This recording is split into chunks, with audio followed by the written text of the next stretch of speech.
AI hallucinates and it's going to, it happens to me every day. It's going to give you information that is not accurate. So you need to double check everything that AI is saying. And unless we don't care about what the AI is saying, but then we risk having bad content.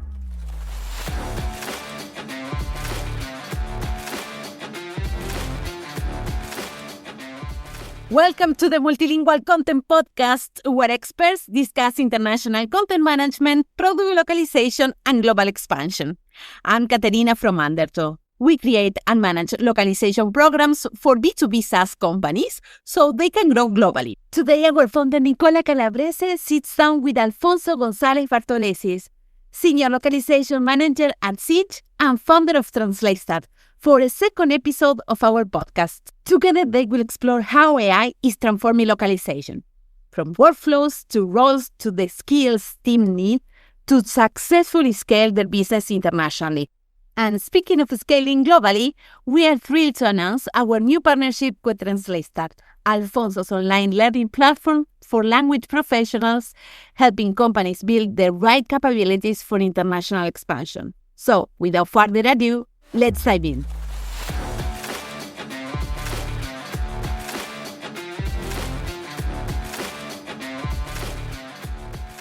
Hi, Alfonso, and welcome to the Multilingual Content Podcast. How are you today? Hi, Nicola. Everything going well? Thank you very much. How are you doing? Good. It's good. And today we're going to talk about the future of the localization industry, so translation localization. And we have to talk about the role of AI in all that. But before we jump into today's topic, would you mind introducing yourself a little bit for our audience? Absolutely not. I will do it with pleasure. So I am Alfonso González. I'm the localization manager at Sinch, which is a communications company, a big global company. And then I am also the founder of TranslataStars, which is an online learning platform for language professionals or those who want to become language professionals. And I have been almost 25 years in the industry. So I started as a translator. I also started a small agency right after I finished my degree, which was a complete failure, but you learn a lot from failures. And I have been doing many things in my life related to localization, quality, standardization, things related to marketing, technical translation a lot.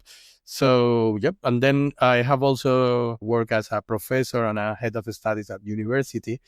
And I always had this passion for learning and teaching. I have 4 master's degrees, and I wanted to take that to my daily job. So that's why I think I also founded TranslataStars. I wanted to offer people things that I couldn't find and anyone, anywhere. So TranslataStars is online, and anyone in any part of the world can follow our courses. Yeah, I'm not sure how you do it, because you manage quite a big localization program at Sinch, and then on the other hand, you also have build TranslataStars from scratch. So it's quite a big endeavor. How many years is it now? TranslataStars is 6 years. We have just turned 6 in October. Wow, so that's quite a big achievement. Yeah. So the first thing that I want to ask you is, how do you see the localization industry evolving over the next 5 years?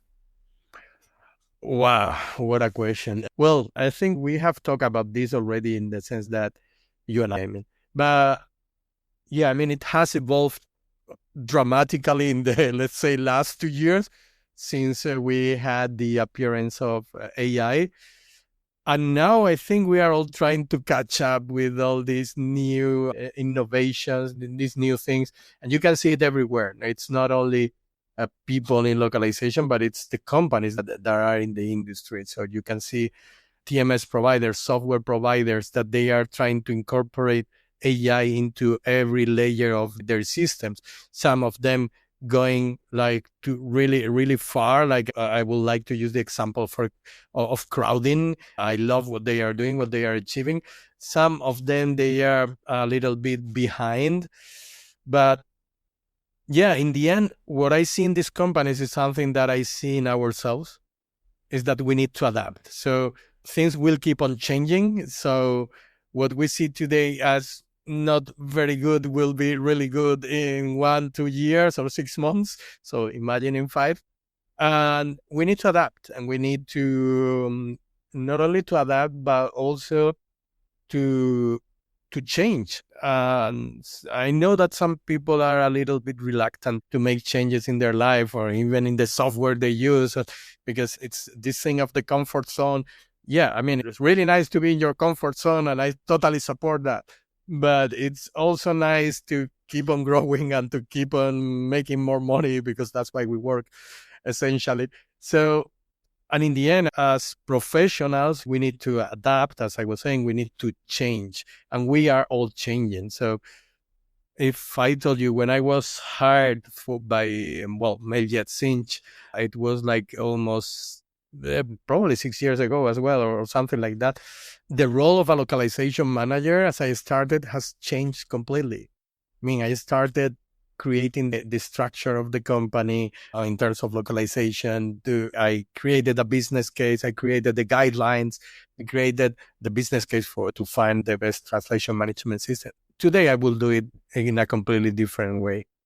And the system, for example, that we look for, it should be AI first, and it should be customizable. So I think that has changed a lot in comparison to what we had before. And we are going in that direction. 5 years, I think systems will be way more AI based. People who still do like this manual thing, I think they will be almost disappeared. Probably like these pure translation workflows won't be there anymore. We will be doing more post-editing or things like that, that we are already doing.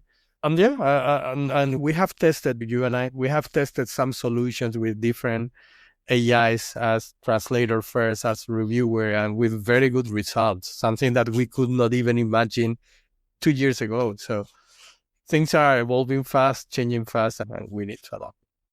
Yeah, things are moving really fast, to be honest, all the time. And to think, ChatGPT is like 2 years ago now.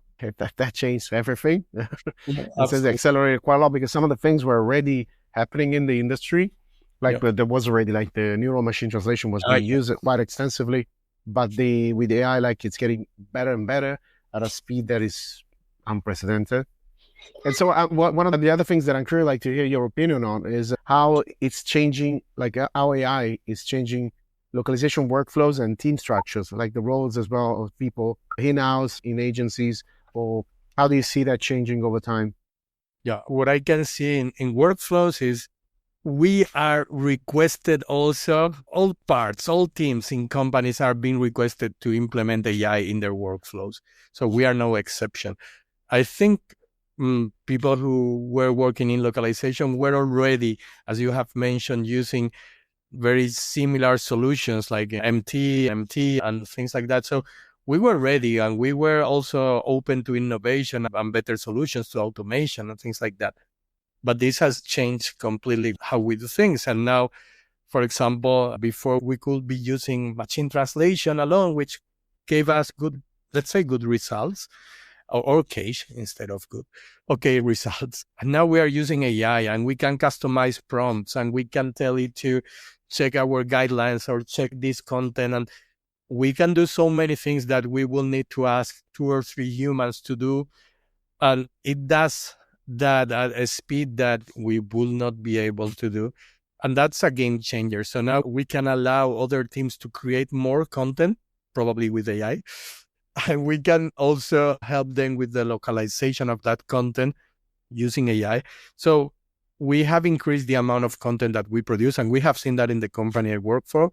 We have gone from like a 300% increase in our workload.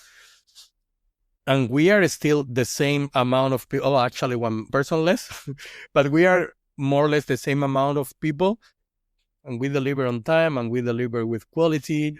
So with the years, we will have more AI in all the layers of our workflow, probably in situations that we cannot even think of now. And automation and everything will be like, that will be like the standard.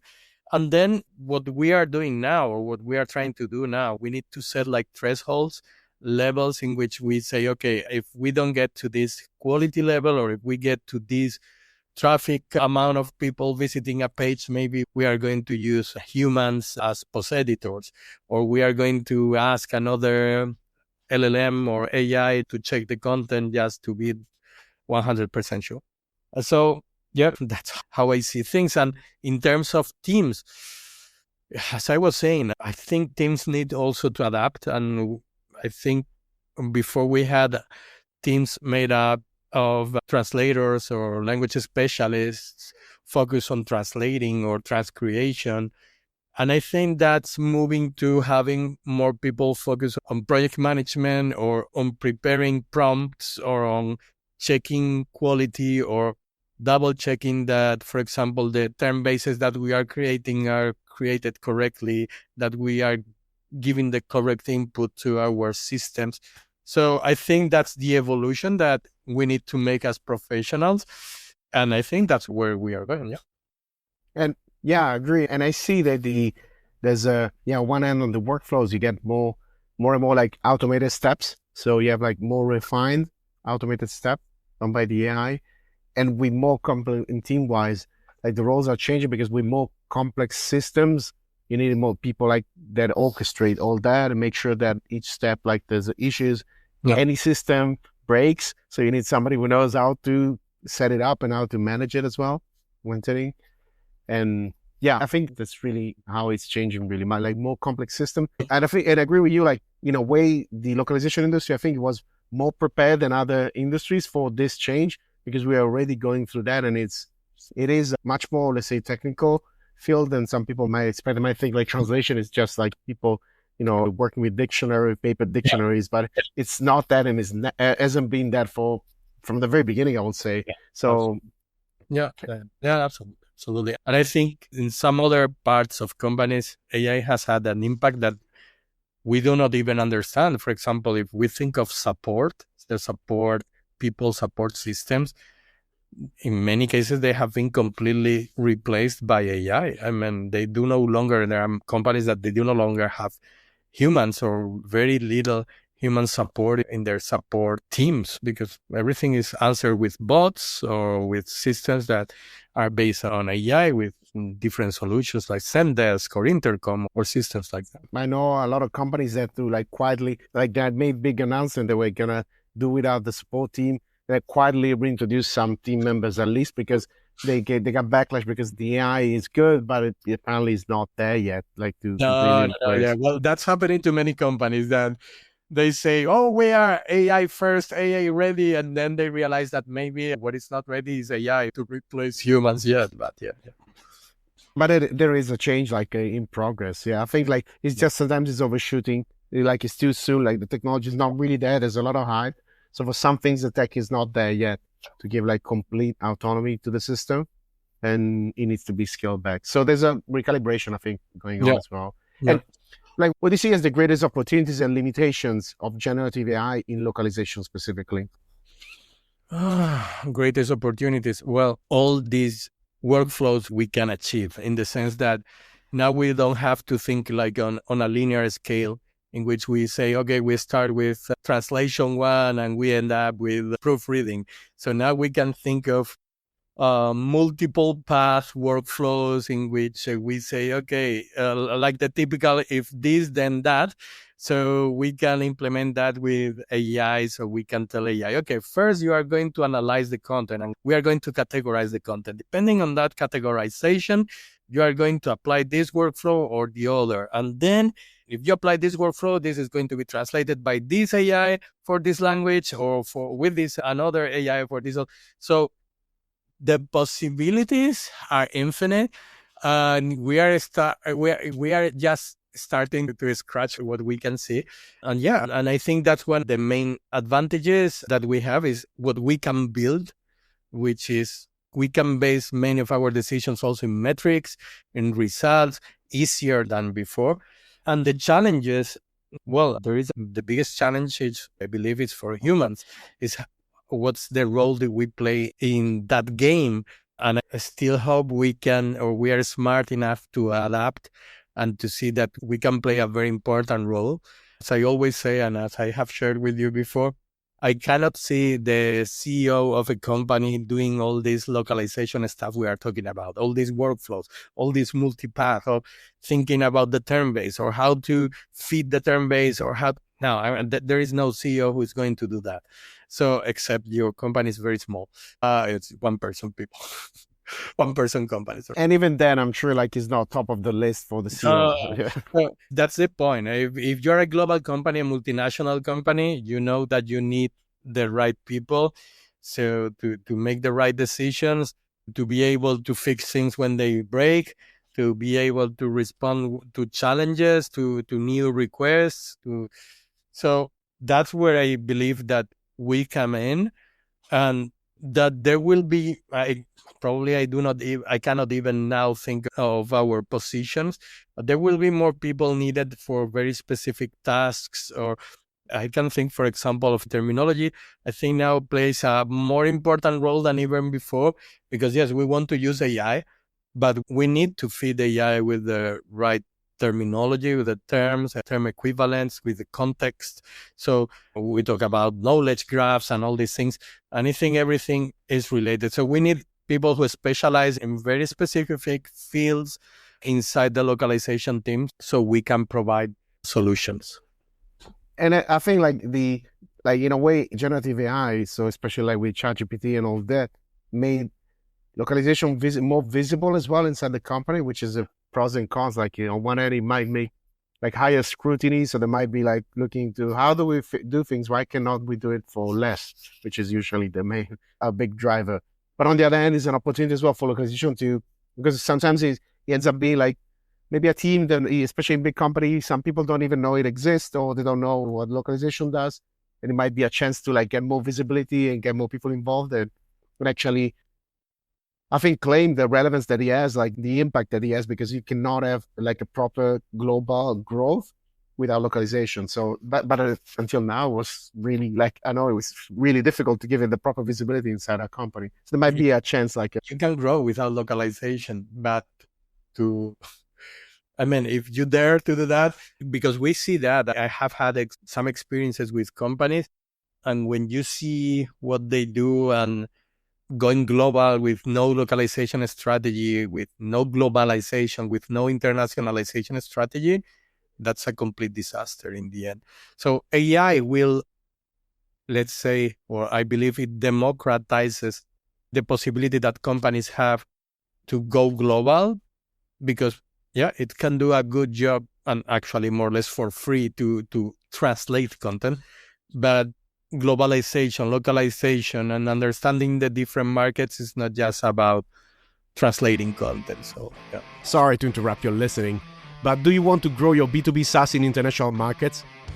Because every country is different, and what users value in one market doesn't necessarily matter in another one. At Undertow, we help B2B SaaS companies like yours succeed in their international expansion. We create customized localization strategies that address the unique challenges of each market. In this way, you can effectively attract, engage, and convert customers worldwide. Visit undertowlanguages.com to find out more. And now back to the show. And going to the localization professionals, like, what skills do you need to learn to stay relevant in this AI-driven market? Learn. Translate. Now, skills a little bit related to what I was saying before. So as we need to adapt, AI is something that they have put on our plates, and some of us have adopted it and have tried to use it from the beginning. Some others are more reluctant, or they do not want to use it. But I know many people do the comparisons between horses and cars and saying, okay, well, I don't know if it's comparable, but it is changing all industries or teams. And the skills that we need is, we need to understand how to work with AI. We need to understand how we can implement AI in our workflows. We need to know the solutions that we can provide to our company. We need to have at least an overview of the solutions out there in terms of localization, for not only for us as a localization team, but for all the stakeholders in our company, how we can help them. And that requires a lot of investment in time in order for people to learn about that. Because, if someone asks you, okay, now if you're hired by a company and they tell you, okay, we want to set up a localization strategy department, how do you do that? And where do you go first? Well, you need to have a set of skills. You need to know what you have to look for. You need to know who you should talk to in your company, and then you should know how to design that strategy. No, I think, I agree. Like the project and program management skills are still even more relevant now because it gets again, complex. And as you said, like stakeholder management is going to be a big part of that. Yeah, no, absolutely. Technical skills, maybe not technical to the degree that we don't need to understand all the technicalities behind what we are doing, but at least to know which technical solutions are available. And actually today we can, if you know the problems, if you know the challenges of the teams, you can think of solutions and you can find the solution. If you don't know anything about that, then even if you have AI, you won't find the solutions because you don't know the problems and you don't know that there are possible solutions out there. So, yeah. And how can leaders ensure quality and consistency when they are integrating machine translation or AI translation in their workflows? Yeah. This is what we were commenting before. I mean, in these workflows that we are envisioning now, that we are starting to design these multiple path workflows, that's a way where we can implement different solutions for quality assurance. So we can rely on third parties that double check the quality. We can rely on other LLMs that check the quality of our content. Of course, we can rely on humans. And I think we can rely on all these solutions actually.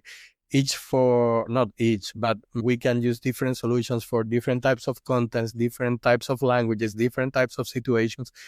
And that's how it becomes more complex, but complex in the sense of we need to think of all this.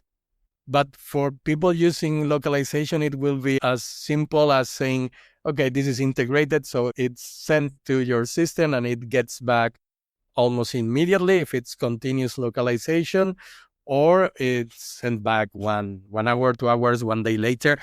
But that's what they are expecting from us. And they, of course, I understand that in some companies, they are open to sacrifice quality because they say, okay, yeah, we can have something faster. Quality is not that important. I still believe that quality is important, and even more if you want to be considered like a top level company. So I will still invest a lot of controlling quality and giving the best user experience. For example, the UI needs to be completely neat, clean, understandable, without issues, without bugs, localization bugs, I mean. So it should be an experience where you go, you understand everything. There are no things like, okay, what does it mean here when they say guardar or save, or what do they mean? So yeah, those are the challenges. And yeah, quality for me, it's more important than ever to differentiate those who are good from those who are like the best.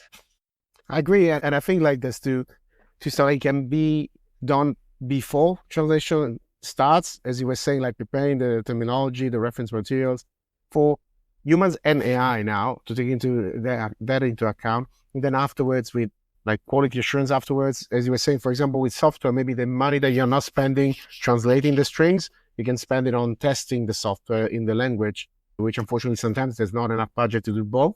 So it ends up being not done. So the translation is fine in itself, but when it gets into the context of the interface, it might be a bit confusing or not working as well as maybe as the English experience that you spend months to design. Yeah. And it's a bit of a shame. Yeah. So that's the thing, like you can maybe allocate resources differently, and that's still like a role for humans. It's just a different role. And then when people worry about, of course, I see that many jobs will disappear or change, but we all have commented on that. We see companies like OpenAI, Perplexity, they are hiring localization managers.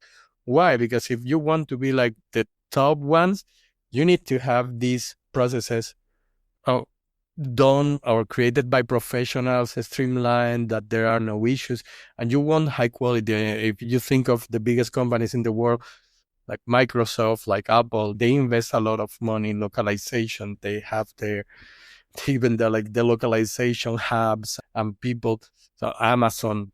So yeah, I mean, it's very important. It's what drives people, what brings trust to a brand. So if you want to trust a brand, or if you want your customers to trust your brand, localization is, and the quality of localization is a part that you cannot leave apart, even if you're considering using AI. Yeah, AI is a really good solution, but quality should not be second to that. And do you see a point in the future where AI can fully localize content without human intervention? Yeah, and we're already doing it. And not only AI, I mean, even with its predecessors, so machine translation, purely machine, very old machine translations. I remember, maybe I have it here, I don't know. The first software I bought in my life many years ago was Sistran, which it came in a CD. If very young people are watching this, they don't know what a CD is. So it was like a USB drive where you could store information. And well, this Sistran thing, what it did was a software that allowed us to machine translate. And we have already done that. We have been doing that for many years. We have used it for different types of content that we deemed to be not that important. And we saw that some years ago, not many years ago, but some years ago, I saw like these reservations companies that, for example, they did machine translation with user comments, which is very useful because you see someone from Russia or from Poland or from China, from whatever, and you don't understand maybe their language, but you see the machine translated review from that person and say, okay, yeah, I'm going to book this hotel because this person says that he or she they had a good experience. So we have already been doing that for many years. We will continue doing that. Or no humans, probably in content like documentation, support, or things that are more technical and more literal can be used. Even for legal stuff, these terms and conditions, and I think most of that will be AI translated. And then from like the homepage of your company, landing pages for SEO, for SEA, or these strategies that are a little bit more complex and rely more on the psychology or on delivering a trans-created message, I think we will still have some humans involved. Related to that, how do you see like the relationship between content creation and localization? Because there might be a line that at the moment is still like kind of completely separated, but maybe with this, what you were saying, like a lot of content is going to be automatically translated with complex workflows that make sure that they are correct. And on the other end, the more creative or more relevant might start stepping into content creation territory because it's a... Yeah. I do believe, and I have seen examples of content. Well, everybody has seen that. Content created now in your target language. You don't even need to translate.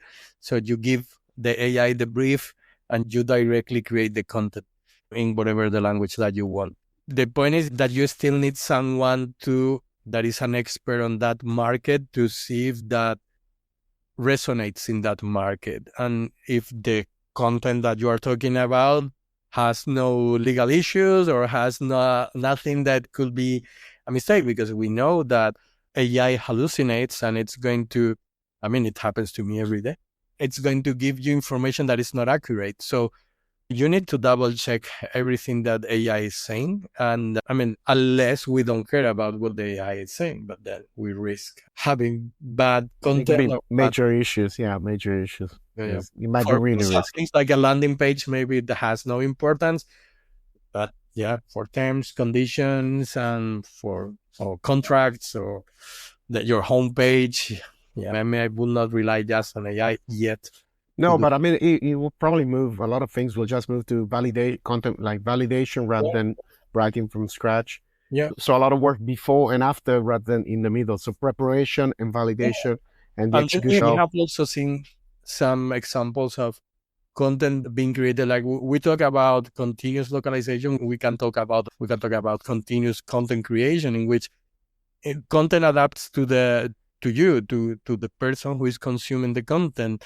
So if you are Nicola and you are looking for something, and the system knows you are Italian and you are looking for something in Japan because you are going on holiday there, It's going to provide you with the blog post maybe that you are going to visit. It's not the same one that I'm going to visit as a Spanish speaker who is looking also for a trip to Japan.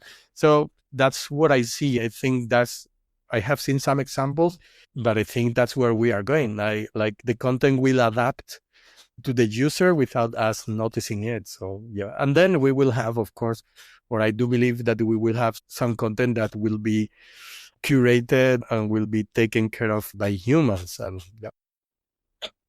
And if you could give one piece of advice to new localization leaders, what would it be?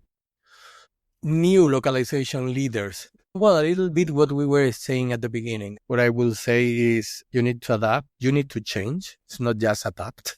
You need to change. You need to acquire new skills. AI is here. It seems it's here to stay. And my manager always says, what you are seeing today is the worst thing that you will have seen in 5 years. So yeah, and it's true. So you need to learn, you need to find solutions, you need to adapt those solutions to implement them because everybody is requesting for that. That's how companies probably believe they will survive, they will thrive. So if you don't know those solutions, if you don't implement those solutions, if you continue with, like, let's say, heritage translation workflows, probably you will disappear because your company won't trust you. They will say, okay, this is taking too long or this is becoming too expensive and we need different solutions. So yeah, that will be it. Yeah. And I think, there's so many things, so many tools like coming out every day. And you can, I think localizations leaders can see that those through a specific lens that is specialized and is not like anybody's advising, like for very specific. So, and I think like specialization in the long run is still going to be like the winning card. Yeah. And then you need to, if you're in the localization industry, you need to trust companies like CSA Research or NIMSI or even TranslataStars for not only for education, but also because as you were mentioning tools, well, you know that NIMSI has these solutions or software atlas where you can see the different solutions in the market. So that's, for example, that's a must that every localization manager should know about at least. So if you need to look for solutions, you cannot know 500 different companies or solutions, but at least you know what you were saying, that, okay, you need LQA solution based on AI. Okay, you know that they exist and you know that you can implement them. You know that TAUs can provide you solutions for this thing or for the other, crowding, smartly, blah, blah, blah. So there are many solutions in the market that we can use and we need to know them. Yeah. And before we close, like, is there any way like you prefer, like, how can people reach out if they want to get in touch? Is it LinkedIn, where TranslataStars website, or how do you prefer to? If they want to reach to me, send a written letter. That will be nice as well, or a postcard. That's very few people do that nowadays. My former manager still does it. He always sends me postcards whenever he wants to communicate something important, and that's something that I like. But yeah, the people can reach to me on LinkedIn or on the TranslataStars side, so I will see everything. So yeah, but yeah, LinkedIn, I always answer everybody except they are trying to sell me something that I didn't request. Then that's the only people even if I understand that they are doing their job and I respect that, but probably they're not going to answer them. That's fair enough, I'll say. That's fair enough, yeah. Mm-hmm. So thank you so much for joining us today. I think it was really, really good conversation. We could go on longer and longer, but yeah. We have to be mindful of time and chat. Yeah, no, thank you for having me. Thanks for joining us today. The Multilingual Content Podcast is powered by Undertow. We help B2B SaaS companies grow in any language. Get in touch if you want to know more. If you enjoyed today's episode, make sure to subscribe so you don't miss any new episode. If you want to support us, remember to give 5 stars to the podcast. See you next time.